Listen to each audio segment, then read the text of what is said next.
बिस्मिल्लाहिर्रहमानिर्रहीम। अस्सलाम वालेकुम नाज़रीन, मैं हूँ आम शहरी आरिफ हमीद भट्टी। नाज़रीन, अहम तरीन खबर, नहायत अहम तरीन खबर नहीं बल्कि ये कह दें किसी की ख्वाहिश थी।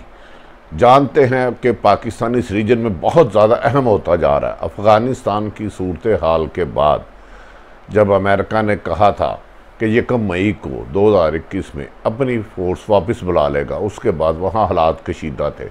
भारत चाहता था हर सूरत में अमेरिका और यूएन की फ़ौजें अफ़गानिस्तान में रहे ताकि वो अपने ट्रेनिंग सेंटर वहाँ से जारी करके पाकिस्तान में दहशत गर्दी की कोशिश करता रहे, लेकिन वहाँ ऐसा नहीं हो सका।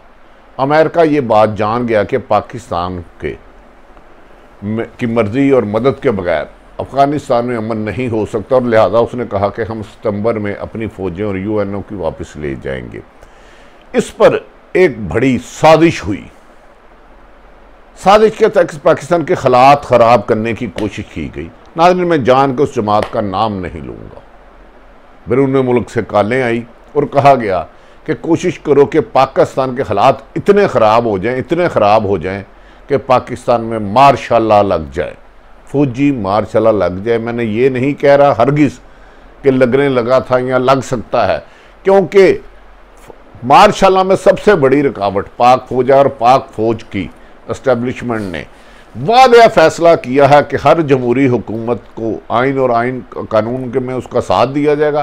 किसी भी जमहूरी हुकूमत के खात्मे में एस्टेब्लिशमेंट का कोई रोल नहीं होगा, लोग वोट दें और आए। नाज़रीन, आप जानते हैं एक दहशत गर्दी की तवील लहर पाकिस्तान में चलती रही और एस्टेब्लिशमेंट ने लाखों कुर्बानियाँ देकर नाकाबिले यकीन तलाफी नुकसान करके अरबों खरबों डॉलर जवान, हमारे फौजी जवान, पुलिस, शहरी शहीद हुए, और उसके बाद अमन कायम हुआ।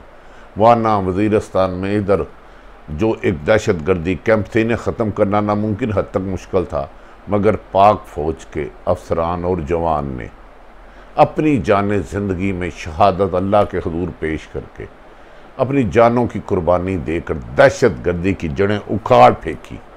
इक्का दुक्का कुछ वारदात होती है, वो भी अफ़गानिस्तान से कुछ लोग आते हैं, लेकिन अमलन अल्हम्दुलिल्लाह ख़त्म हो गया। इसका भारत को बहुत ज़्यादा रंज था। अब भारत चाह रहा था कि अफ़गानिस्तान की सूरत हाल में जो डोनाल्ड ट्रंप जो उसका हमायत याफ्ता था वो भी पीछे हट गया। जो बाइडन अब अफ़गानिस्तान से फ़ौज भी निकालना चाह रहा है, और ये अब 1 मई की बजाय सितंबर में जा रहा है, और इसमें पाकिस्तान उसकी अहम मदद कर रहा है। पिछले दिनों अमेरिकन के वज़ीर ख़ारजा, बरतानिया के वज़ीर ख़ारजा और अहम शख्सियात ने पाकिस्तान की इस्टेब्लिशमेंट और हुकूमत वज़ीर आज़म मोहतरम इमरान खान साहब से मुलाकात की, और उन्होंने कहा कि वो रीजन में अमन कायम करने के लिए हर मुमकिन इक़दाम करेंगे, ताहम मकबूजा कश्मीर के इशू में किसी भी सूरत पर विड्रा नहीं होंगे। इस मौके पर गैर मुल्की ज़राए अबलाग और भारत के ज़राए अबलाग मीडिया ने बहुत ज़्यादा जहरीला प्रोपेगेंडा खेला, लेकिन पाकिस्तान ने सफारती सतह पर उसको एक्सपोज कर दिया और बताया गया कि मीडिया वार भारत एक झूठी कर रहा है।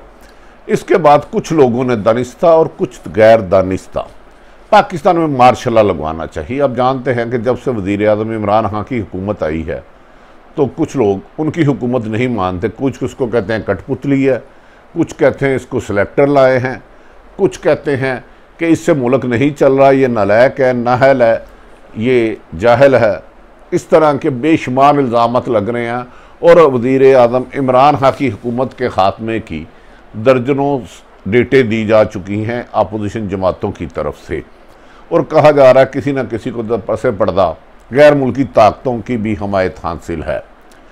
लेकिन मेरी इतलात के मुताबिक इस्टेब्लिशमेंट ने एक ही फ़ैसला किया हुआ है, किसी भी जमहूरी हुकूमत के टर्नओवर को ख़त्म नहीं किया जाएगा।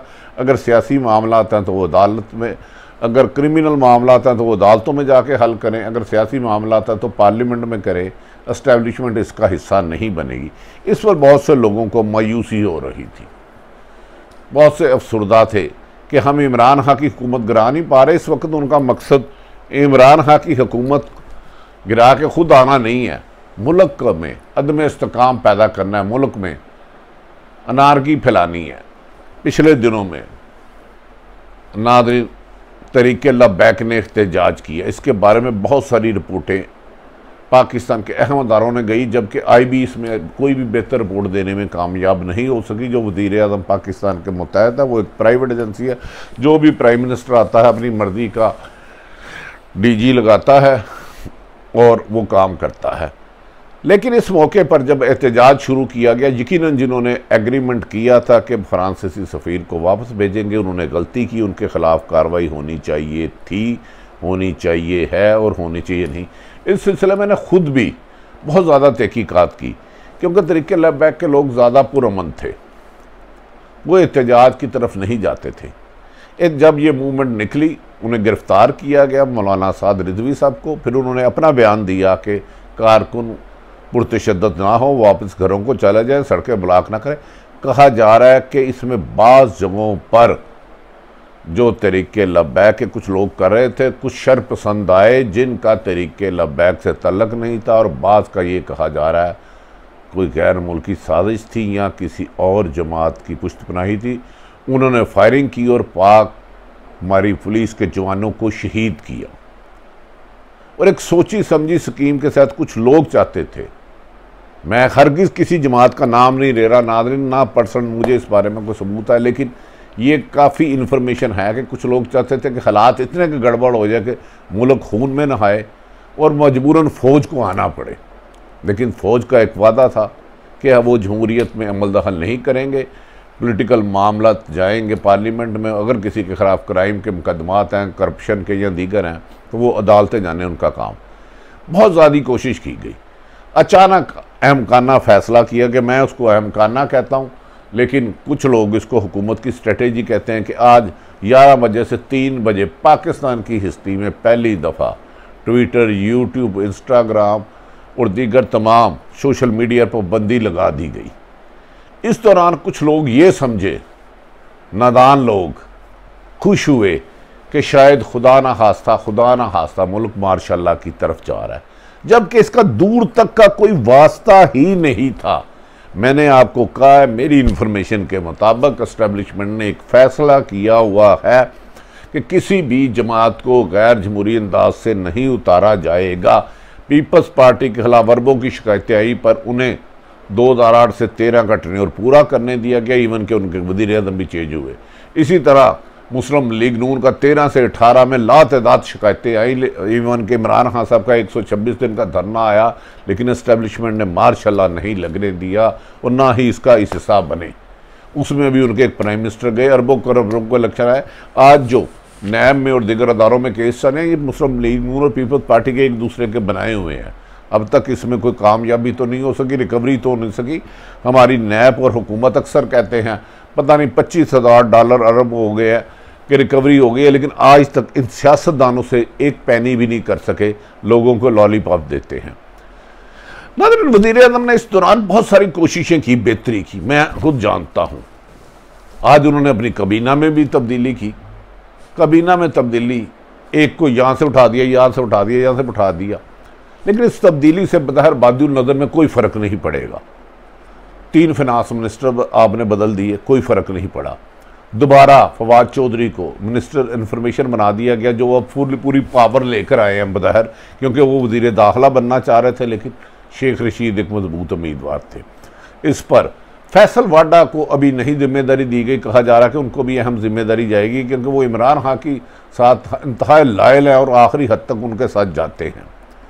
इन मिनिस्ट्रियों से मेरी नज़र में तो इतनी इन्फॉर्मेशन नहीं मिलेगी। उमर अयूब जो हर दौर में वज़ीर रहे, उनकी वज़ीरतें बदल दी गई। मैं एक वाक़या सुनाता हूँ, उसका हरगिज़ इस हुकूमत की वजारतों की तब्दीली का, कबीना की तब्दीली से कोई लिंक नहीं। एक शख्स ने अपने मुलाज़म को कहा, ओए ये पंखा पकड़ो, वहाँ रख दो एक जगह, उसने वहाँ रख दिया। अगले दिन उसने कहा ये दूसरी जगह रख दो, तीसरे दिन का तीसरी जगह रख दो, चौथे दिन का चौथी जगह रख दो। उसका एक पुराना दोस्त आता था, कहता था यार ये क्या बात है, अब हर रोज़ पंखे की जगह बदल देते हैं, तब्दील कर देते हैं। उसने कहा दरअसल पंखा ख़राब है, ये चलता नहीं है, मैं अपने आप को मसरूफ़ रखने के लिए और अपने मुलाज़म को रखने के लिए ये काम करता रहता हूँ, ताकि पंखा तो चले, मैं पंखा तो नहीं चल रहा, मैं तो चलता रहूँ, नज़र आए कि मेरी आनी है जानी है। लेकिन उसका वाक़या मौजूदा हालात से कोई नहीं है। वज़ीर आज़म की नेक नीति पर कोई शुबा नहीं। ये भी बात यकीन से है कि वो जब से हैं उन्होंने बाहर एक पैनी का अकाउंट नहीं खुलाया, एक पैनी की ज़मीन नहीं ली। ये पाकिस्तान के शायद पहले दूसरे वज़ीर आज़म होंगे या इससे पहले भी होंगे, लेकिन पीपल्स पार्टी और नून लीग पर ये इल्ज़ाम रहे कि उन्होंने अरबों रुपए की प्रॉपर्टियाँ बनाई। नाज़रीन, अब मेरी इतला है कि वज़ीर आज़म को उनके करीबी हलकों ने मशवरा दिया है कि आपने जितनी नरमी दिखानी थी दिखा दी, वजारतों की तब्दीली से फ़ायदा कोई नहीं होगा। असल रुकावट तबाही का बायस ब्यूरोक्रेसी है। ब्यूरोक्रेसी जानबूझ के 90% लोगों के काम ही नहीं करती और बहाना ये बनाती है हमें नैब पकड़ लेगी, जबकि अपने ज़ाती नजायज़ काम अरबों रुपए के कर रही है और अरबों की कमीशन बना रही है। कहा जा रहा है कि बजट के बाद वज़ीर आज़म पाकिस्तान अहम ब्यूरोक्रेट बदलेंगे और एक ब्यूरोक्रेट जो उनकी नुकसान का उनको गलत फीड करने के 3 बायस बन रहे हैं, उनसे भी जान छुड़ाई जाएगी। वज़ीर आज़म इमरान खान साहब अगर कामयाब नहीं होते तो मुल्क बेहतरी की तरफ नहीं जाएगा। माजी में जिन्होंने अरबों खरबों रुपये लूटे थे वो दोबारा आ सकते हैं। वज़ीर आज़म साहब 3.25 साल गुजर गए, 2.25 साल में आखिरी इनिंग्स खेलें, टका के बाउंसर कराएं, करप्ट माफिया के मुंह तोड़े और चोर डाकुओं को पकड़ के ग्राउंड से बाहर फेंके, उन्हें रेड कार्ड दिखा के गवर्नमेंट से बाहर भेजे, उन्हें जेलों में डाले। लेकिन क्रॉस दी बोर्ड, ये आपका इम्तिहान है। वक्त आपके पास कम होता जा रहा है, मैं आपको यकीन से कह रहा हूँ। ताकतवर हलके चाहते हैं आप 5 साल पूरे करें, लेकिन ये भी सच है कि वो बहुत ज़्यादा परेशान हैं कि इकानमी ज़मीन बोझ हो चुकी है, मुल्क में इस्तेकाम है नहीं है, हर तीसरे दिन लड़ाई झगड़े में वक्त गुजर रहा है। जैसे जैसे दुनिया पाकिस्तान की अहमियत को ज़्यादा समझ रहा है, पाकिस्तान के सियासतदान इसको गैर अहम करना चाहते हैं। कौन मार्शल लगाना की ख्वाहिश रखता था, जो कि एक नाकाम ख्वाहिश थी जिसका वजूद ही नहीं था। वो चाहते हैं कि उनको हुकूमत ना मिले, लेकिन इमरान खान की हुकूमत चले जाए और दुनिया में पाकिस्तान बदनाम हो, उस पर पाबंदियाँ लगे। लेकिन फ़ौज की दानिशमंदार और अक्लमंदार नाफायद के हुकूमत से दूर रहेंगे, लेकिन वो हुकूमत से दूर रहते हैं लेकिन सरहदों को महफूज बनाते हैं, बैरूनी और अंदरूनी ख़तरात से आगाह रहते हैं। कुछ लोगों की कोशिशें यकीनन रंग नहीं लाई। आज एक गलती की इन्होंने पूरे सोशल मीडिया पर बंदी लगाई और खुश हुए कि फ़ोन किया एक आधे को कि कहीं पता करो मार्शल की तैयारी तो नहीं हो रही। यकीनन ये एक प्रोपेगेंडा था, झूठ था, बेबुनियाद खबर थी। लेकिन नाज़रीन, वज़ीर आज़म इमरान खान साहब बार बार वजारतें नहीं, अच्छे अफसरान हैं। आपके 90% पंजाब में अफसर और वफाक में काम ही नहीं कर रहे, जान के आपके लिए मुश्किलात पैदा कर रहे हैं, आपको ख़तरात से आगाह ही नहीं कर रहे और आपसे वो काम करवा रहे हैं जिसके समरात आम शहरियों की बेहतरी नहीं बल्कि चंद ख़ानदान अरब खरबपति होते जा रहे हैं। नाज़रीन, पाकिस्तान की को बहुत ज़्यादा कुर्बानियों से बनाया था और अब उससे ज़्यादा कुर्बानियों से पाकिस्तान को बचाने की ज़रूरत है, लेकिन उसमें अकेले वज़ीर आज़म इमरान खान साहब कुछ नहीं कर सकते। मुझे, आपको, हम सब को करप्शन को गाली समझ के, झूठ को गाली समझ के, अख्तियार से तजावज़ करने वालों को लूटमार करने के खिलाफ जहाद करना होगा और एक दूसरे का बाजू बनना होगा। एक दूसरे को मजबूत करने से ही पाकिस्तान मजबूत होगा। सियासी जमातें एक दूसरे से इख्तलाफ करें, उनका हक़ है। बेशुमार सियासतदान मुहिब्बे वतन भी है और अपना सब कुछ पाकिस्तान पर कुर्बान करने वाले हैं। इनमें चंद खानदान गंदे आंडे हैं जो मुल्क का खरबों रुपये बाहर ले गए हैं और उसको बाहर कैट के पाकिस्तान का मजाक उड़ाते हैं और पाकिस्तान के हालात को स्टेबल नहीं होने दे रहे। इन सब पर इमरान खान साहब आप नज़र रखिए, एस्टेब्लिशमेंट से मदद लीजिए। आपकी IB इंटेलिजेंस ब्यूरो कोई काम नहीं कर रही, अच्छे लोगों को लाकर नताइज बेहतर लाएँ, यही आपके पास मौका है। नाज़रीन, अपने इर्द गिर्द रहने वालों की खुशियों का ख्याल रखें, किसी की भी तकलीफ़ का बायस ना बने। मुज़रा तब्दील होते रहते हैं, हमें यकीन है कि आने वाले दिनों में शायद सेनेट के बाद बजट के बाद चंद मिनिस्टरों को तब्दील किया जाएगा और चंद गंदे ब्यूरोक्रेट जो हुकूमत की बदनामी का बायस बने उन्हें फौरी तौर पर तब्दील करके अच्छी शोहरत वाले काबिल मेहनती और दिन रात काम करने वाले अफसरों को लाया जाएगा। अपने इर्द गिर्द रहने वालों की खुशियों का ख्याल रखें। पाकिस्तान खुशहाल है तो मैं खुशहाल हूँ। हमें सब कुछ पाकिस्तान ने दिया। वक्त है कि हम पाकिस्तान को मोहब्बत दें, भाईचारा दें, अमन दें, तरक्की दें, खुशहाली दें। उसकी एक ही वजह अपने इख्तलाफात ख़त्म करें। पाकिस्तान जिंदाबाद।